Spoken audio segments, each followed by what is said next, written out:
जय हिंद दोस्तों, मैं अखिल शर्मा आपका स्वागत करता हूं आपके अपने प्यारे से परिवार अक्की रोजगार में। आशा करता हूं आप सभी अच्छे हैं। प्यारे साथियों, कल हम पढ़ रहे थे संज्ञा और संज्ञा में हमने संज्ञा के कुल 5 भेद देखे, जो कि इस प्रकार है: व्यक्तिवाचक, जातिवाचक, भाववाचक, समूहवाचक और पदार्थवाचक। समूहवाचक को हम समुदायवाचक और पदार्थवाचक को हम द्रव्यवाचक कहते हैं। जिसमें हमने कल 2 संख्याएं कंप्लीट की, जिसका नाम है व्यक्तिवाचक संख्या और जातिवाचक संख्या। अब हम समझेंगे भाववाचक संख्या, द्रव्यवाचक संख्या और समूहवाचक संख्या को, और साथ ही हम समझेंगे भाववाचक संख्या का निर्माण 5 प्रकार से होता है। तो आइए दोस्तों, आज समझते हैं भाववाचक संख्या को। तो हेडिंग डालेंगे भाववाचक संख्या।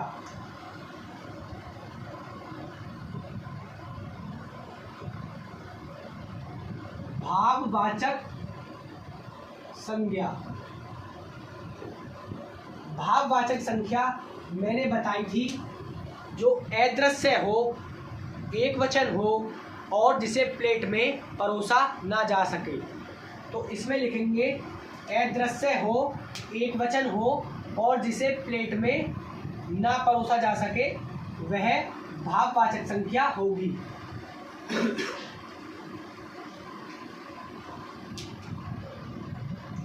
तो इसमें लिखेंगे अदृश्य हो प्लस एक वचन हो और जिसे प्लेट में ना परोसा जा सके, जिसे प्लेट में ना परोसा जा सके, वह भाववाचक संख्या होगी। भाववाचक संख्या यानी कि भावों को प्रकट करती है। तो इसमें लिख सकते हैं हम भाव, गुण, दोष आदि अवस्थाओं को प्रकट करने वाली संख्या को भाव संख्या कहते हैं। तो इसमें लिख सकते हैं हम भाव, गुण, दोष आदि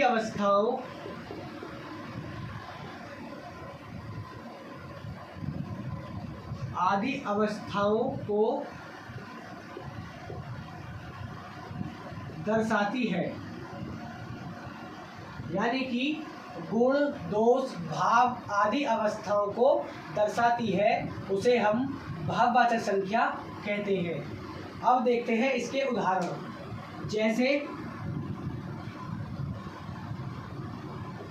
जैसे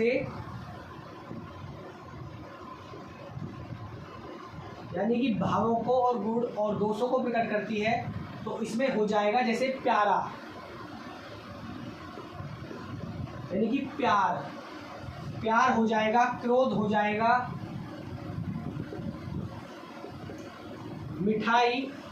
मिठास यानी कि कड़वाहट हो जाएगी, चढ़ाई हो जाएगी,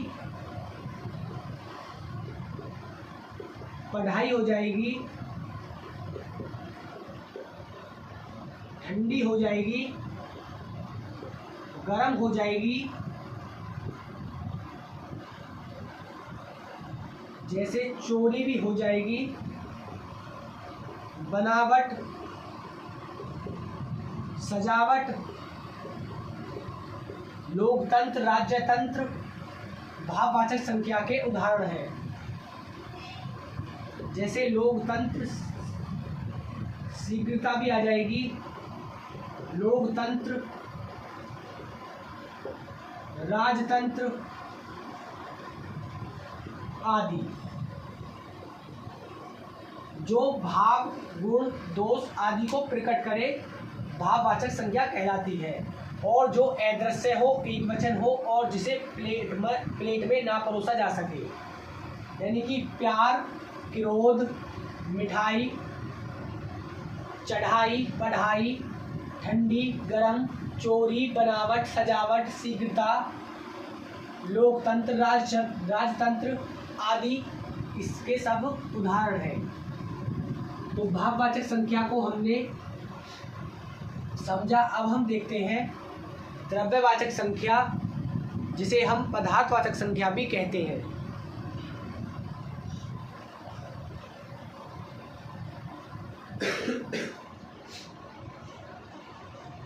पदार्थवाचक संख्या या द्रव्यवाचक संख्या। द्रव्यवाचक संख्या से स्पष्ट है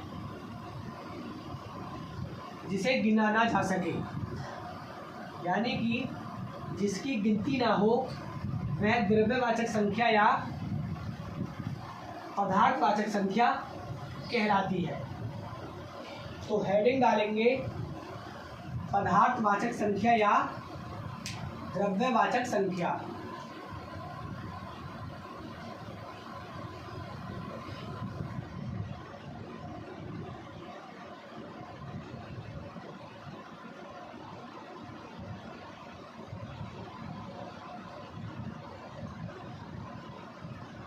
द्रव्यवाचक संख्या जिसकी गिनती ना की जा सके उसे द्रव्यवाचक संख्या कहते हैं। तो इसमें लिखेंगे जिसकी गिनती ना की जा सके, जिसकी गिनती ना होती हो, जिसकी गिनती ना होती हो उसे पदार्थवाचक या द्रव्यवाचक संज्ञा कहते हैं। यानी कि जिसे गिना ना जा सके उसे द्रव्यवाचक या पदार्थवाचक संख्या कहते हैं। जैसे घी, तेल, पानी, जो भी लिक्विड है वह सभी इसके उदाहरण होंगे। जैसे जूस, पेट्रोल, डीजल आदि। तो एग्जाम्पल डालेंगे जैसे घी, तेल, पानी, डीजल, पेट्रोल आदि।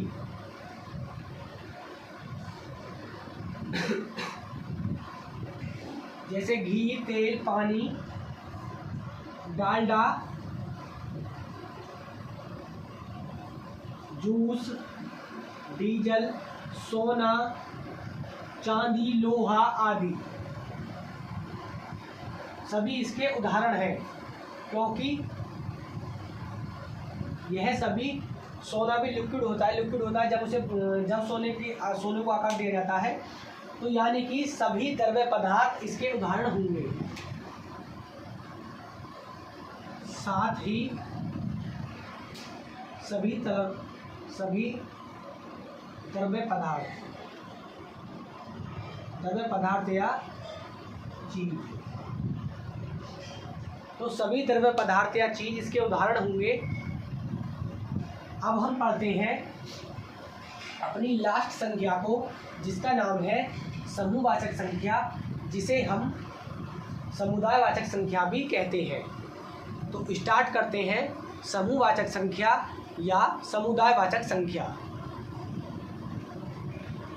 समूहवाचक संख्या के नाम से स्पष्ट है जिस प्रकार पदार्थ या द्रव्यवाचक संख्या के नाम से स्पष्ट था कि इसकी गिनती नहीं होती, तो समूहवाचक संख्या से भी स्पष्ट है कि जिसे गिना जा सके या जिसकी गिनती होती हो वह समूहवाचक या समुदायवाचक संख्या होगी।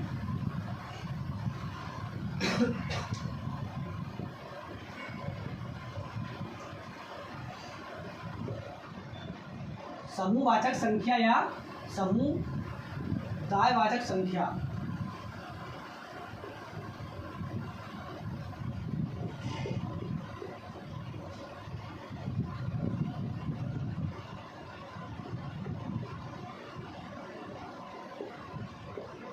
वाचक संख्या समूहवाचक संख्या या समुदाय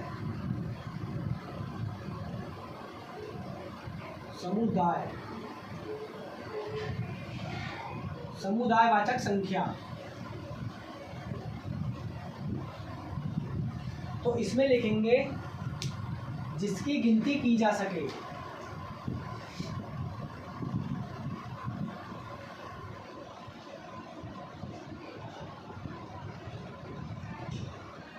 जिसे गिना जा सके वहाँ समूहवाचक संख्या होगी। समूहवाचक या समुदायवाचक संज्ञा होगी। यानी कि अभी हमने समुदायवाचक संख्या से पहले पढ़ा था पदार्थवाचक संख्या या द्रव्यवाचक संख्या। उसमें हमने जाना कि जिसकी गिनती ना हो वह द्रव्यवाचक संख्या या पदार्थवाचक संख्या कहलाती है। अब हम पढ़ रहे हैं समुदायवाचक संख्या या समूहवाचक संख्या। तो इसमें इसके नाम से स्पष्ट है जिसकी गिनती हो वह समुदायवाचक संख्या या समूहवाचक में आएगा। तो जैसे कोई दल होता है, दल आ जाएगा, पुलिस आ जाएगी, आर्मी आ जाएगी, कक्षा आ जाएगी, जिसकी हम गिनती कर लें वह सभी उदाहरण समुदायवाचक में आएंगे। जैसे उदाहरण देखें जैसे पुलिस, कक्षा, आर्मी, पुलिस कक्षा,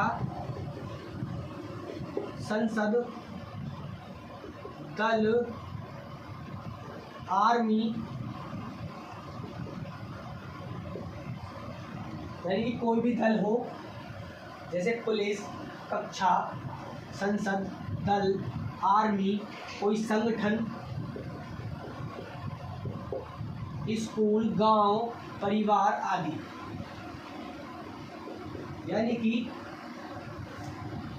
जिस चीज़ की गिनती की जा सके वह सभी समुदायवाचक में आएंगे और जिसकी गिनती ना की जा सके वह सभी पदार्थवाचक संख्या में आएंगे। हम अभी पांचों संख्याओं को कंप्लीट कर चुके हैं। व्यक्तिवाचक संख्या, जातिवाचक संख्या, भाववाचक संख्या, पदार्थवाचक संख्या और समूहवाचक संख्या को हमने सभी पांचों संख्याओं को समझ लिया है। अब हम समझते हैं भाव संख्याओं का निर्माण। भाव संख्याओं का निर्माण 5 प्रकार से किया जाता है और वो 5 प्रकार निम्न हैं जो अभी लिखे जाएंगे। अब हेडिंग डालेंगे भाववाचक संख्याओं का निर्माण।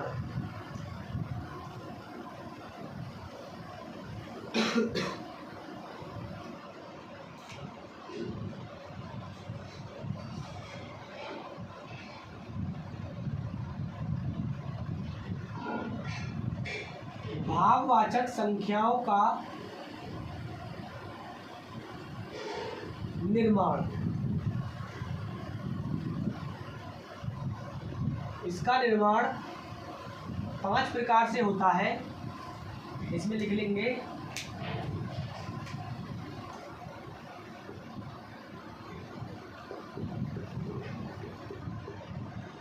निर्माण 5 प्रकार से होता है। इसका निर्माण 5 प्रकार से होता है। विशेषण से, क्रिया से, अव्यय से, सर्वनाम से और जातिवाचक से।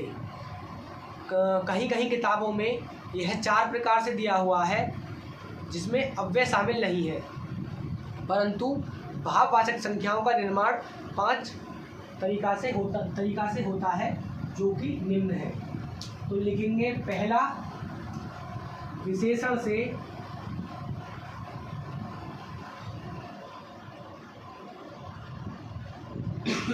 दूसरा क्रिया से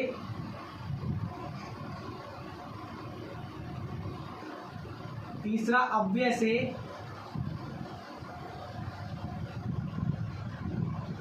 चौथा सर्वनाम से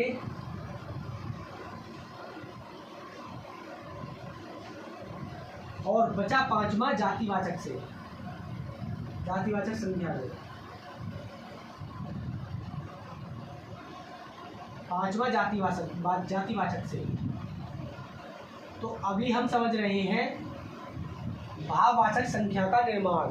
तो भाववाचक संख्या का निर्माण 5 प्रकार से संभव है, जो कि निम्न प्रकार हैं: विशेषण से, क्रिया से, अव्यय से, जाति से और सर्वनाम से। तो अब हम देखते हैं भाववाचक संख्या का निर्माण विशेषण से।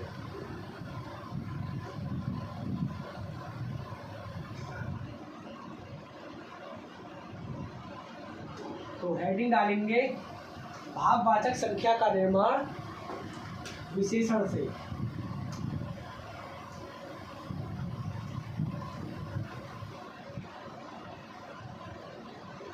या फिर लिखेंगे विशेषण से भाववाचक संख्या।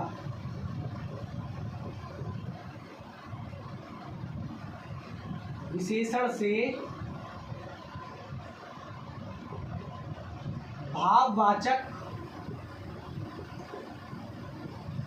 भाववाचक संज्ञा। जैसे विशेषता यानी कि ऊंचा, यानी कि ऊंचा है तो इसका भाववाचक संख्या क्या हो जाएगी? ऊंचा का क्या हो जाएगी? ऊंचाई। ऊंचाई। और जैसे देखें विशेषण में ही विशेषता, ऊंचा है तो नीचा, इसकी क्या हो जाएगी? जैसे ऊंचा की ऊंचाई तो नीचा की नीचाई।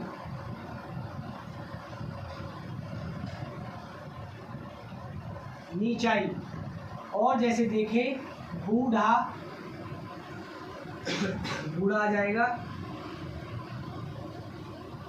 तो बूढ़ा का क्या हो जाएगा? बुढ़ापा। बूढ़ा का बुढ़ापा। विशेषण भाववाचक बूढ़ा का बुढ़ापा। जैसे भूखा, भूखा का क्या हो जाएगा? भूख। भूखा क्या हो जाएगा? भूख। जैसे नीला, नीला का क्या हो जाएगा? नीलापन। जैसे नीला, नीला का क्या हो जाएगा? विशेषण से भाववाचक नीलापन। नीलापन। जैसे ऊंचा का ऊंचाई, नीचा का नीचाई, बूढ़ा का बुढ़ापा, भूखा का भूख, नीला का नीलापन। उसी प्रकार ठंडा का क्या हो जाएगा? ठंडक। ठंडा का ठंडक। ठंडा का ठंडक। हम देख रहे हैं, हम सीख रहे हैं भाववाचक संख्या का निर्माण 5 प्रकार से, जिसमें हमने प्रथम प्रकार पढ़ा जो कि विशेषण से भाववाचक संख्या का निर्माण है, जिसमें हमने विशेषण देखा ऊंचा, ऊंचा का क्या हो जाएगा? ऊंचाई। नीचा, नीचा का नीचाई। बूढ़ा, बूढ़ा का बुढ़ापा। और भूखा, भूखा का भूख यानी कि भूख से ही भूखा। नीला, नीलापन। ठंडा, ठंडक। अब हम देखते हैं दूसरा प्रकार। दूसरा प्रकार था हमारा क्रिया से भाववाचक संख्या। क्रिया जिसके पीछे ना लगा हो, तो यानी कि जिसमें ना लगा होगा वह क्रिया है। और हम पढ़ रहे हैं अभी क्रिया से भाववाचक संज्ञा का निर्माण। हमने विशेषण से भाववाचक संख्या को देखा, अब हम देख रहे हैं क्रिया से भाववाचक संज्ञा। तो क्रिया जिसके पीछे ना लगा हो, जैसे दौड़ना,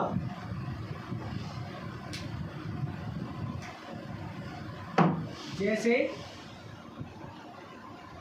दौड़ना, तो दौड़ना का भाववाचक संज्ञा क्या हो जाएगा? दौड़, यानी कि दौड़ से ही दौड़ना है। जैसे कमाना, खाना, पढ़ना, जैसे कमाना, कमाना का क्या हो जाएगा? कमाई, यानी कि कमाई, कमाना, कमाई। जैसे पढ़ना, यानी कि क्रिया में ना लगा होता है और भाववाचक संज्ञा उसकी हम पढ़ रहे हैं। जैसे पढ़ना का क्या हो जाएगा? पढ़ाई। जैसे दौड़ना, कमाना, पढ़ना, हंसना, खेलना, यानी कि हंसना, हंसना का क्या हो जाएगा? हंसी। और जैसे खेलना, खेलना का क्या हो जाएगा? खेल।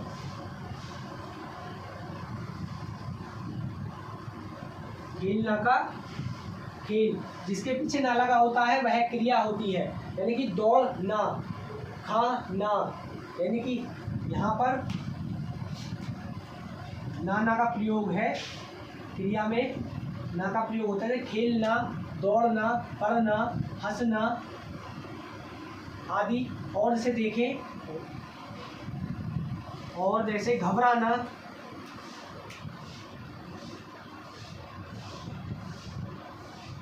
घबराना का क्या हो जाएगा? उसी प्रकार घबराहट।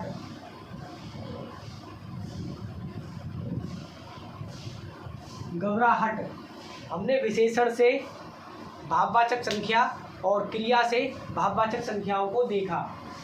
अब हम समझने जा रहे हैं अव्यय से भाववाचक संख्या। अव्यय से भाववाचक संज्ञा।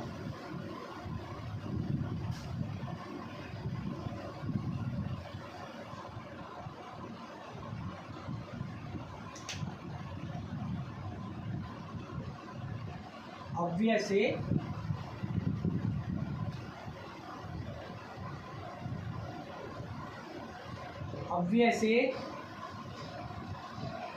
भाववाचक संख्या।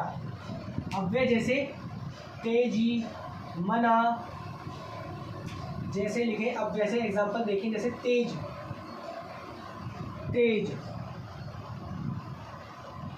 अव्यय तेज। तो अव्यय का भाववाचक संख्या से परिवर्तन करेंगे तो क्या हो जाएगा? तेजी। जैसे देखें मना, जैसे बहुत, बहुत भी हो जाएगा तो इसका क्या हो जाएगा? बहुत आयत। और जैसे तेजी, मना, मना का क्या हो जाएगा? मनाही।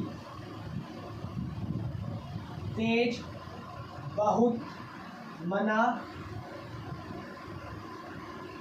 जैसे निकट, निकट का क्या हो जाएगा? निकटता। जैसे अधिक,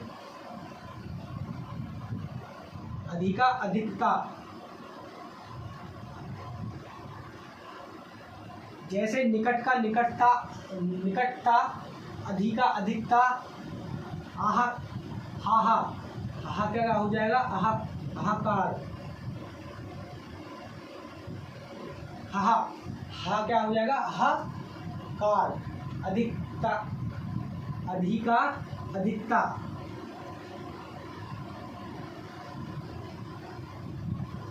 अधिका, अधिकता।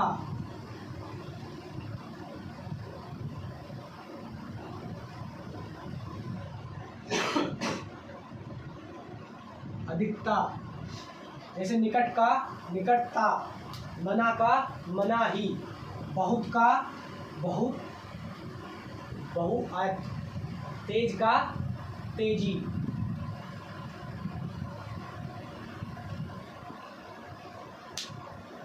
अब हमारे बचते हैं दो, सर्वनाम और जातिवाचक। अब हम देखते हैं जातिवाचक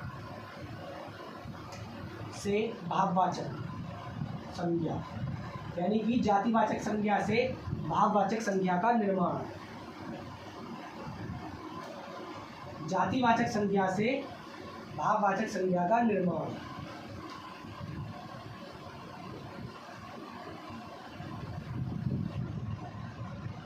जातिवाचक से भाववाचक संख्या, यानी कि जातिवाचक संख्या से भाववाचक संख्या। तो जातिवाचक जैसे लड़का, लड़का का क्या हो जाएगा? लड़कपन। जैसे लड़का, नेता, तो लड़का का क्या हो जाएगा? लड़कपन। जैसे नेता, नेता का क्या हो जाएगा? नेतृत्व।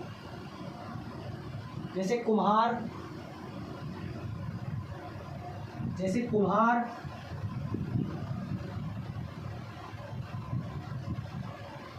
कुमार, जैसे कुमार सॉरी कुम्हार नहीं, कुमार, कुमार, राजकुमार, कुमार्य, कुमार्य, कुमार, ये कुम्हार नहीं है, कुमार है, राजकुमार वाला कुमार। जैसे और देखें, लड़का, नेता, कुमार, पंच, पंच का क्या? पंचायत, पंच का पंचायत हो जाएगा। उसी प्रकार हिंदू, हिंदू का हिंदुत्व हो जाएगा। हिंदू का क्या हो जाएगा? जातिवाचक से भाववाचक, हिंदुत्व।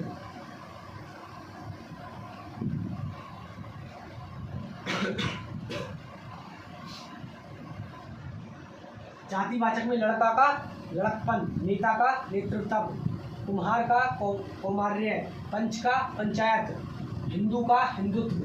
अब हमारा बचता है लास्ट, यानी कि सर्वनाम से भाववाचक संज्ञा का निर्माण।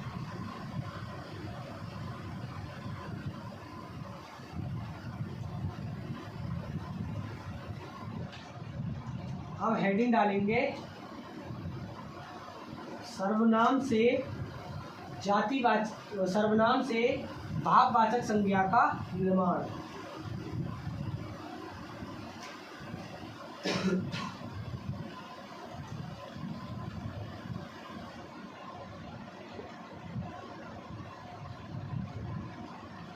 सर्वनाम से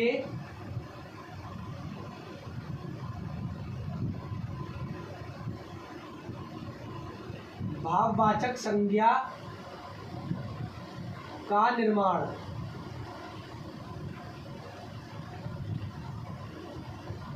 तो एक तरफ लिखेंगे सर्वनाम और एक तरफ लिखेंगे भाववाचक संज्ञा। एक तरफ सर्वनाम और एक तरफ भाववाचक संज्ञा। जैसे निज, सर्व, सब आदि शब्दाएं सर्वनाम है। जैसे निज,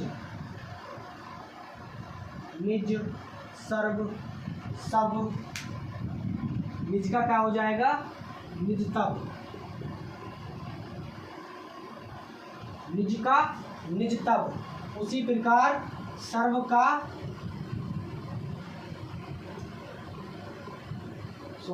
सर्व का सर्वस्य। सर्व का क्या हो जाएगा? सर्वस्य आदि से। ये सर्व का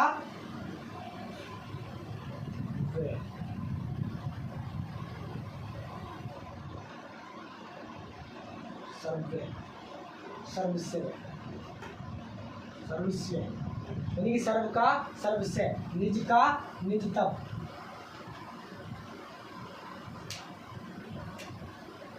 अह का अहंकार,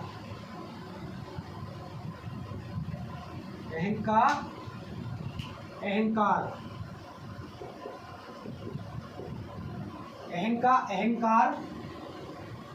अपना का अपनापन, निज का निजत्व, सर्व का सर्वस्य, अहं का अहंकार, अपना का अपनापन,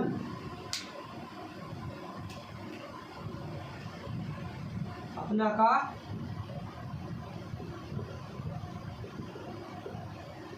और जैसे देखें सर्वनाम से भाववाचक, जैसे कि मम का ममता, जैसे मम का ममता या ममतव, मम का ममता या ममतव।